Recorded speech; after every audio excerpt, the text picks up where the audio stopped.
और आप देख रहे हैं आर्या न्यूज। आज उत्तर प्रदेश की एक ऐसे शहर के बारे में बात करेंगे या फिर एक ऐसी जमीन के बारे में बात करेंगे जिसको कहा जाता है राजपूतों की जमीन, और एक ऐसे व्यक्ति की वजह से भी जाना जाता है।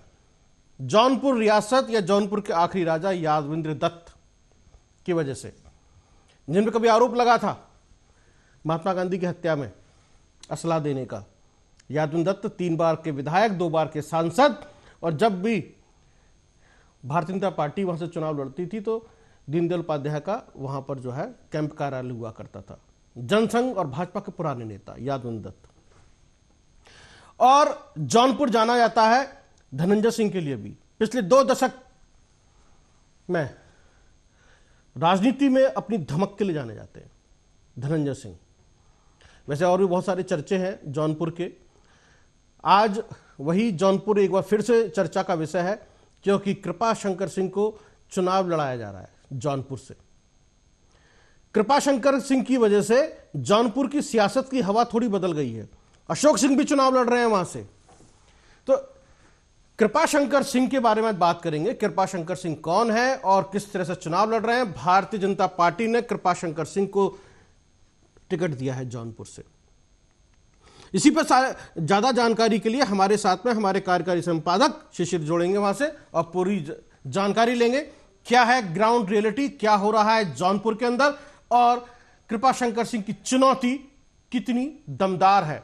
उनके सामने जो चुनावी दम भर रहे हैं या चुनाव जीतने की बात कर रहे हैं, उनकी चुनौती कितनी है, और अंडर करंट क्या है, जौनपुर की जनता क्या चाह रही है, क्या मांग रही है।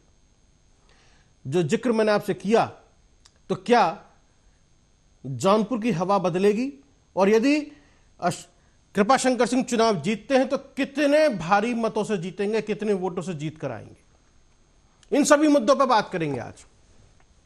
पब्लिक ओपिनियन क्या है जौनपुर की चाय के अंदर, चाय की टपरी से लेकर ढाबे तक, या फिर रेलवे स्टेशन, बस स्टैंड, या फिर नाई की दुकान से लेकर छोटे मोटे रेस्टोरेंट तक क्या चर्चाएं चल रही हैं। ड्राइंग रूम के अंदर बैठकर लोग किस तरह की बात कर रहे हैं, या फिर किसी खास फंक्शन के दौरान भी किस तरह की बात कर रहे हैं। जौनपुर के अंदर क्या होने जा रहा है। शिशिर, आप हमारी आवाज सुन रहे हैं? आपको आवाज आ रही है? जी, हेलो, आपको मेरी आवाज आ रही है? आ रही आवाज आ रही है। शिशिर, क्या हालात है कृपाशंकर सिंह की का जो चुनावी अभियान है और जो रैलियां हैं, जनसभाएं किस तरीके से चल रही हैं? कृपाशंकर सिंह जी को पहले चरण में ही भारतीय जनता पार्टी ने अपना टिकट डिक्लेयर कर दिया, और वो डिक्लेयर करने का उनको बहुत अच्छा फायदा दिया कि उन्होंने अपने भारतीय जनता पार्टी के सारे मंडल अध्यक्षों से और कार्यकर्ताओं से उन्होंने संपर्क साध जी। कृपाशंकर सिंह जी ने अपने जौनपुर लोकसभा चुनाव क्षेत्र में लोगों से संपर्क साधना शुरू किया हुआ है। एक चौपाल उन्होंने आयोजित करना शुरू किया है, जिसके माध्यम से वो गांव वाले से जुड़ रहे हैं। हमारे साथ में कृपाशंकर सिंह जी है भी, और अगर आप सीधे बात करना चाहेंगे तो मैं उनकी बात आपसे करवाता हूँ। आप सीधे उनसे बात कर सकते हैं जी। हमारे साथ कृपाशंकर सिंह जी है, आप उनसे सीधे बात कर सकते हैं, और आप अपने सवालों के माध्यम से जनता के मन में जो कुछ शंका है उसको दूर कीजिए। बिल्कुल, मैं कृपाशंकर सिंह से सीधी भी बात करूंगा आप ही के माध्यम से। कृपाशंकर जी, यदि आप मुझे सुन रहे हैं तो हेलो जी। कृपाशंकर जी, आप जौनपुर से काफी लंबे समय तक दूर रहे, महाराष्ट्र के अंदर रहे, और आपने एक अलग तरह की राजनीति भी की। आज जो है आप जौनपुर से भारतीय जनता पार्टी से चुनाव लड़ रहे हैं। कैसे ख्याल आया कि जौनपुर से चुनाव लड़ना चाहिए आपको? ख्याल तो इतना ज्यादा आता था जी कि महीने में 2-4 बार तो आ ही जाता था। ठीक है। मेरे लिए जौनपुर इतना दूर था जैसे मुंबई में रहकर नागपुर है। नागपुर चला जाओ 2 दिन बाद लौट के मुंबई आ जाता था। जी जी। नांदेड़ चला जाए तो लौट के आ जाते थे। पूना चला जाए, इसी ढंग से मेरा जौनपुर रहा। इसलिए जौनपुर की हमारी जो मतलब है ये थी कम्युनिकेशन था जी, कभी कम नहीं हुआ। आज भी मैं मेरे गाँव आया हूँ जी, जहाँ मैं पैदा हुआ, जहाँ पढ़ा, जहाँ बढ़ा। और हमारे यहाँ ये निषाद राज पार्टी है, जानते हैं? जी जी। संजय निषाद उसके अध्यक्ष हैं जी। हमारे गांव में। काफी संख्या में लोग हैं जी। तो आप इसको इस तरीके से समझा जाए कि जड़ों की तरफ वापसी, यानी कि आपका जो एक सामाजिक जुड़ाव जरूर रहा जौनपुर से, आप आते जाते रहे, लोगों के बीच में उठते बैठते रहे, तो शहर नहीं छूटा, जड़ें नहीं छूटी, वहीं की वहीं रहे आप। तो अब आप चुनाव जो लड़ रहे हैं जौनपुर से, तो जो जनसंपर्क अभियान आपका चल रहा है, तो लोगों का किस तरह का रिएक्शन आपको मिल रहा है? पहले तो आप आते थे, ठीक है, घर का बेटा जो है वापस आया है मुंबई से जौनपुर, लेकिन अब घर का बेटा जो है, जौनपुर का बेटा चुनाव भी लड़ रहा है। जब चुनाव लड़ रहा है तो लोगों का आशीर्वाद कैसे मिल रहा है आपको?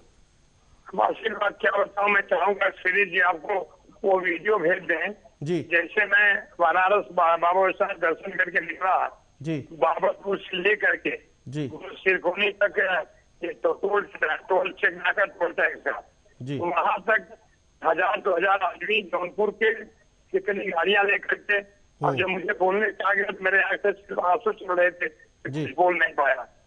इतना बड़ा जन समर्थन, इतना बड़ा लोगों का अपनापन, तो मुझे लगता है कि मुझे शहर ने, जौनपुर ने आपको इमोशनल कर दिया, भावुक कर दिया। मिल रहा हूँ जी, जौनपुर ने आपको भावुक कर दिया, इमोशनल कर दिया।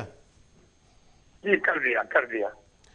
तो अब आप ये बताएं कि जिस तरीके से शहर आपको मान सम्मान दे रहा है और एक रुझान आपको दिखाई दे रहा है, तो क्या रोड मैप है जौनपुर के लिए, क्या करने जा रहे हैं? सबसे बड़ा मेरे पास एक रोड मैप मेरे पास बहुत बड़ा है जी, जो मतलब मुंबई में रहने वाला उत्तर भारतीय, हर 6वां उत्तर भारतीय जौनपुर जनपद का है जी। यहाँ की जमीन इतनी फर्टाइल है, यहाँ मूली की जो मूली जो साइज है आदमी के बराबर होती है, उसका स्वाद नहीं बदलता है जी।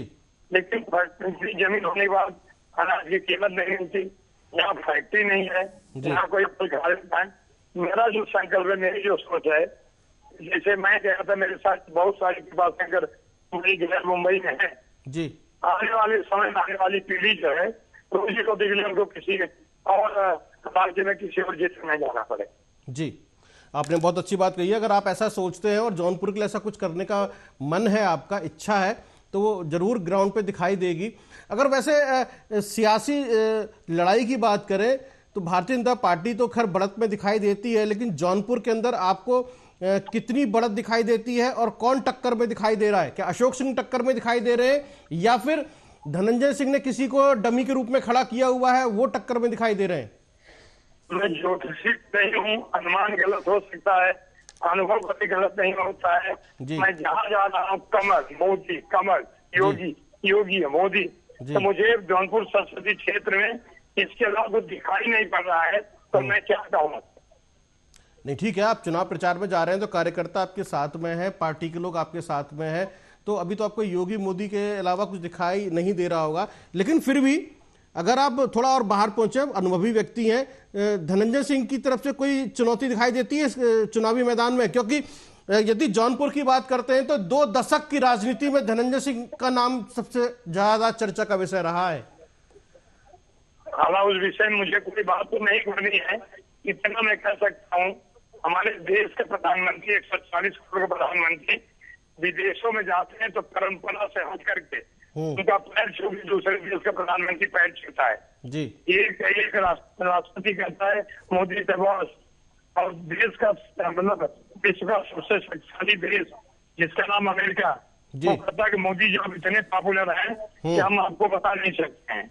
ठीक, तो ये चुनाव जो है ये कृपा शंकर का किसी व्यक्ति का नहीं है जी, चुनाव नरेंद्र मोदी जी का है, जिसमें देश की ऊंचाई, देश की, आप 2014 का पहले भारत देखिए, 2014 के बाद का भारत देखिए, आज 2017 के पहले का उत्तर प्रदेश देखिए, 2017 के बाद उत्तर प्रदेश देखिए, तो मुझे लगता है कि जो भी लोग हैं यहाँ लाभार्थी इतने हैं। गाँव में बिजली कभी चमकती जैसे बादल चमकता था, आज बिजली की रोशनी मिलती है।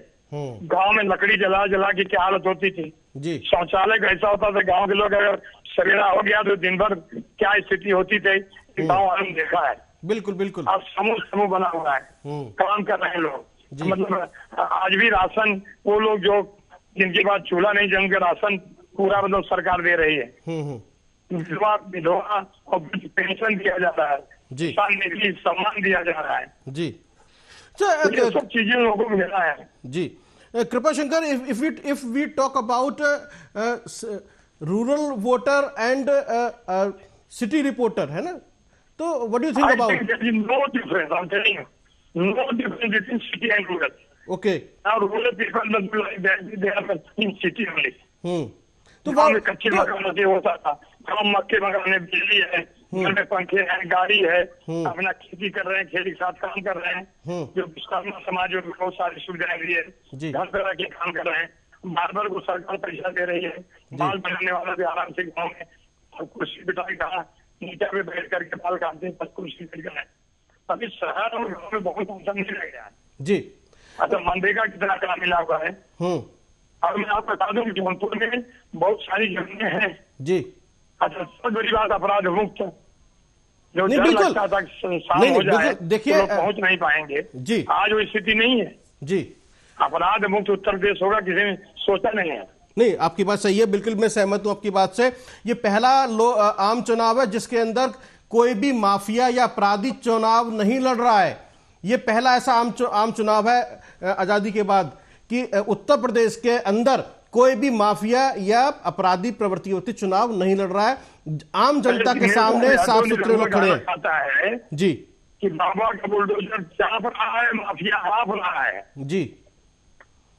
अच्छा, जैसे हम बात कर रहे हैं, जी, जैसे हम बात कर रहे हैं कृपाशंकर, जैसे हम बात कर रहे हैं ग्रामीण वोटर्स की, या फिर हम जो है थोड़े से जो छोटी मोटी तहसीलें होंगी वहां पर उनकी हम बात कर रहे हैं, नगर पालिका की बात कर रहे हैं, तो और जो शहरी वोटर है वहां का, इनकी एक्सपेक्टेशंस क्या क्या है? मतलब they have different expectations from you ना, तो बेसिकली बट हम मैं जहाँ भी जी जा रहा हूँ, आप तो मैं कुछ आश्वासन दे नहीं सकता, हम अपना एक विश्वास दे सकते हैं लोगों को। जी, ये लोग तो मुझे तब जानेंगे जब मोदी जी के योजनाओं को और क्रियान्वयन करने का उत्तर प्रदेश सरकार कर रही, उसमें कृपाशंकर ये कड़ी बन करके जब काम करेगा तब लोग मतलब जानेंगे कृपाशंकर।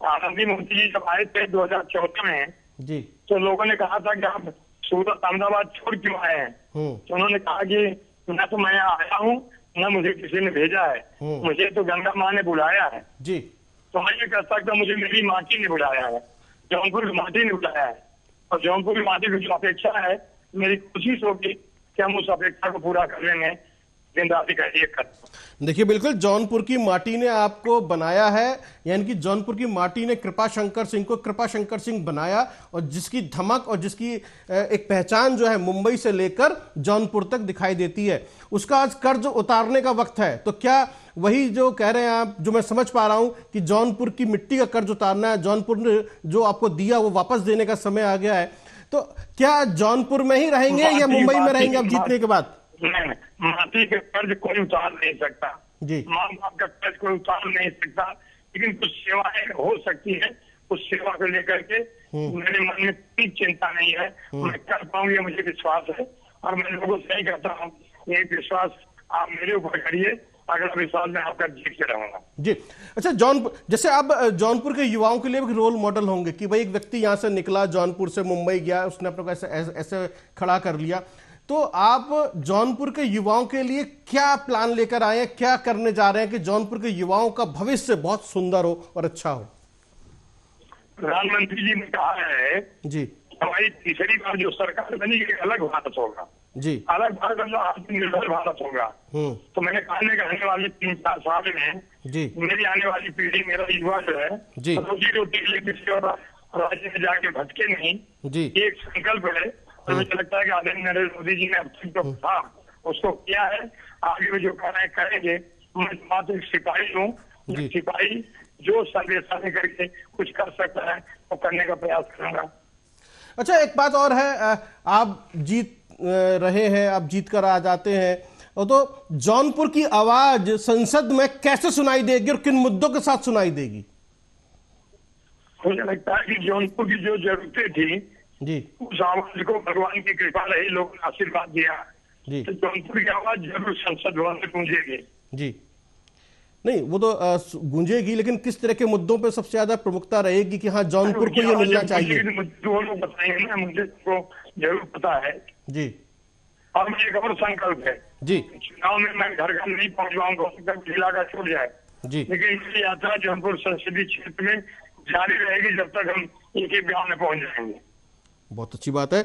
आप लोगों से मिल रहे हैं, लोगों से आपकी बातचीत हो रही है, तो एक नोट तो कर रहे होंगे आपको किस गांव को या किस विधानसभा को क्या क्या देना है, आपको लोगों की क्या उम्मीदें हैं। जैसे युवाओं के बारे में अभी आपने हमें बताया, जौनपुर की जो बच्चियां हैं जो स्कूल कॉलेज में पढ़ती हैं या महिलाएं हैं, उनको लेकर भी कुछ ना कुछ आपके पास प्लानिंग होगी। एज ए सांसद मैं मुख्यमंत्री की योजनाओं की बात नहीं कर रहा हूं, मैं मुख्यमंत्री की योजनाओं की बात नहीं कर रहा हूं, जौनपुर के बेटे से मैं पूछ रहा हूं, जौनपुर के होने वाले सांसद से मैं पूछ रहा हूं कि उसकी क्या योजना है आप अपने शहर को देने के लिए, अपने संसदीय क्षेत्र को देने के लिए। रेलवे स्टेशन जी, अगर हम देश में अयोध्या धाम रेलवे स्टेशन की बात करते हैं जी, जौनपुर का जर्जर रेलवे स्टेशन जी, उसी तरह से बनेगा। और लोग सोचेंगे ये दूसरा यहाँ हॉस्पिटल एम्स नहीं है, बनारस जाना पड़ता है, लखनऊ जाना पड़ता है। जी, एक हॉस्पिटल जरूर खुला है, जी, लेकिन एम्स जैसा हॉस्पिटल हो ये चीज है, लेकिन ये तो तब होगा 4 जून के बाद। बिल्कुल। देखिए आपने बहुत अच्छी बात, गाँव में हूँ, जहाँ रहता हूँ, जी, गाँव में कितने सालों से 100 सालों से कमल यहाँ खिलता है। बिल्कुल आपने बहुत अच्छी बात कही है कि एक अच्छा रेलवे स्टेशन होना चाहिए, बस स्टैंड होना चाहिए, हॉस्पिटल होना चाहिए, बच्चों के लिए स्कूल होना चाहिए, और इसमें जो काम करने वाले कर्मचारी हैं, बहुत बड़ी बड़ी फैक्ट्री हो, जी, दूसरे जिले के लोग नौकरी मांगने के लिए जौनपुर आए, जी, ऐसा होना चाहिए। बिल्कुल। और ये जितने भी प्राथमिक चिकित्सा केंद्र हैं गांव देहात के अंदर, वहां पर डॉक्टरों की, नर्सों की तैनाती हो, दवाइयां सही मात्रा में वहां पर उपलब्ध हो। ये यदि जौनपुर के सांसद इसको करते हैं तो जौनपुर जनता का भी आपको, जी, पैसे नहीं, कोई अनाज बेचता था, कोई कर्ज लेता था, जी, कितने पैसे आज कम से कम अपना इसमें आयुष्मान कार्ड के जरिए जी, 5 लाख किसी को जो गरीब है, जी, उसको दवाई करने में मुझे लगता है कि हिंदुस्तान में ये पहली बार ऐसा हुआ है। नहीं, वो अच्छी बात है, आयुष्मान कार्ड योजना है, लेकिन एज ए सांसद आपने जो चिंता जाहिर की है इस पर आप काम करेंगे, वो आवाज संसद में सुनाई देगी, वो सवाल उठेंगे जो जौनपुर की जनता चाहती है, जिसकी वजह से वो चुनकर आपको जो है संसद में भेजेगी और वहां आप पूछेंगे, एज ए सांसद सवाल पूछेंगे। अच्छा, एक बात बताइए, यदि आपको मंत्रालय भी मिल जाए या कोई मंत्री पद मिल जाए आपको, तो क्या प्राथमिकता रहेगी, क्या करने वाले हैं फिर आप? सावन में पैदा फिर भादों में कितनी बरसात देखेंगे, पूरी योजना मुझसे पूछेंगे जी। मैं भी समय जो है लोगों के सामने बच्चे की कमल कमल नरेंद्र मोदी होगी जी, चल रहा हूँ। अब आगे वाला विषय जो आपको जी नहीं है वो जी। अच्छा, अगर आप कितना समय जौनपुर को देंगे आप जीतने के बाद? कहीं ऐसा तो नहीं कि आप फिर मुंबई रह जाएंगे, जौनपुर नहीं आएंगे और लोग पूछेंगे कि हमारा बेटा कहाँ गया? जिनको शंका है, जिनमें भ्रम है, जी, कृपा सिंह अपने सौदरपुर गांव के मतदाता बन गए हैं। जी, चलिए, तो ये वोट मुंबई में नहीं है। धन्यवाद जी। तो अब पूरे दिन में कितनी जनसभाएं कर रहे हैं, कितने लोगों से मिल लेते हैं आप?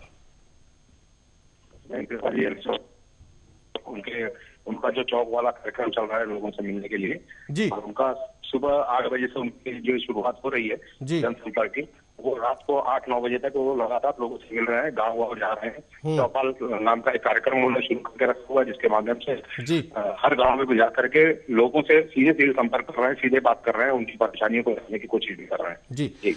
तो पूरे दिन में कितने घंटे सो रहे हैं नेताजी और कितने घंटे लोगों के बीच में बिजी रहते हैं, तो कैसे मैनेज करते हैं पूरा अपना दिन नेताजी?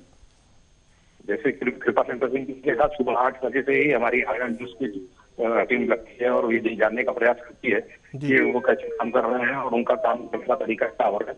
तो हम लोग ऐसा देख रहे हैं कि 8 बजे से लेकर 8 बजे 9 बजे तक 13 घंटे वो लोगों से लगातार मिल रहे हैं और उसके बाद रात को 12:30-1 बजे तक उनका वो कॉर्पोरेट मीटिंग कर रहे हैं पार्टी कार्यकर्ताओं से, पार्टी के लोकल स्थानीय नेता है, मंडल अध्यक्ष वगैरह मेलजोल कर रहे हैं और एक सोने जा रहे हैं।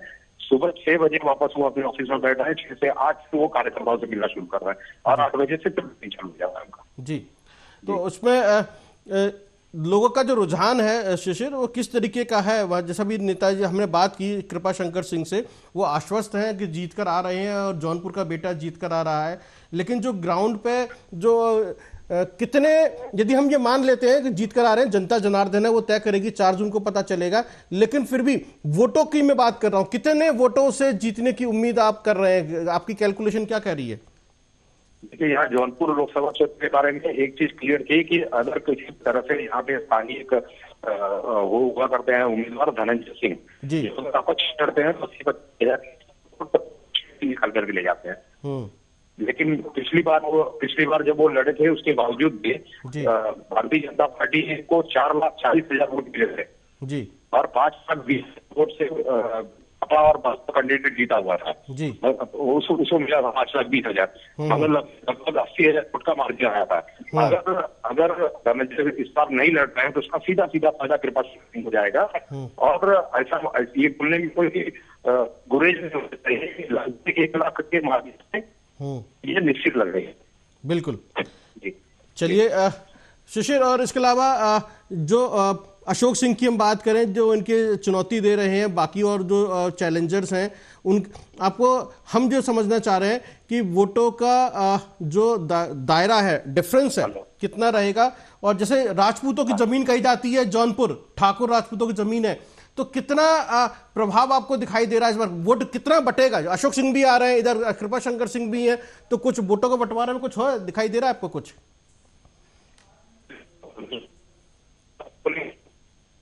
चलिए,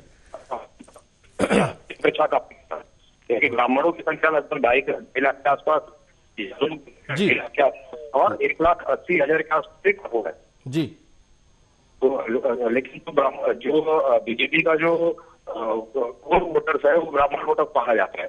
ठीक है, ब्राह्मण वोट किसी भी तरह से डाइवर्ट नहीं हो रहा है, जो कि सुनिश्चित कर रहा है कि किसी हालत में कृपा शंकर सिंह जीत की तरफ अग्रसर जाएंगे।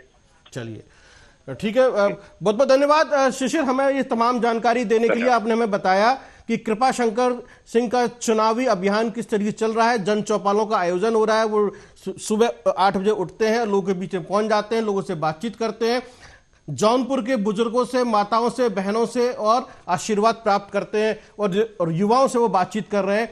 और एक भरोसा उनके अंदर दिखाई देता है, उनकी आवाज में दिखाई देता है, उनके चेहरे पे दिखाई देता है कि वे जीत कर आ रहे हैं, यानी कि जौनपुर का बेटा वापस आया और जीतने जा रहा है जौनपुर से। और जौनपुर की एक नई आवाज संसद में सुनने के लिए मिलेगी, जौनपुर के मुद्दे, जौनपुर के सवाल संसद में सुनने के लिए मिलेंगे। बहुत बहुत धन्यवाद शिशिर, हमसे तमाम जानकारी के साथ बातचीत करने के लिए। उत्तर प्रदेश की सियासत में जौनपुर का जिक्र इसी तरीके से होता है। ठाकुर और राजपूतों की जमीन है, और धनंजय सिंह की 2 दशक की जो धमक थी वो दिखाई देती थी, लेकिन धनंजय सिंह इस बार चुनावी मैदान में नहीं है। कृपा शंकर सिंह चुनावी मैदान में है, मुंबई से आए हैं, घर वापस आए हैं, चुनाव लड़ रहे हैं और जीत की ओर दिखाई दे रहे हैं। ऐसा कहना है हमारे कार्यकारी संपादक शिशिर का, जिन्होंने हमारी बात कराई है कृपा शंकर सिंह से। खुद साथ में मौजूद है, ग्राउंड पर मौजूद है, पूरा जायजा ले रहे हैं और तमाम जानकारी उन्होंने हमें दी है। बहुत बहुत धन्यवाद। देखते रहिए आप आर्या न्यूज।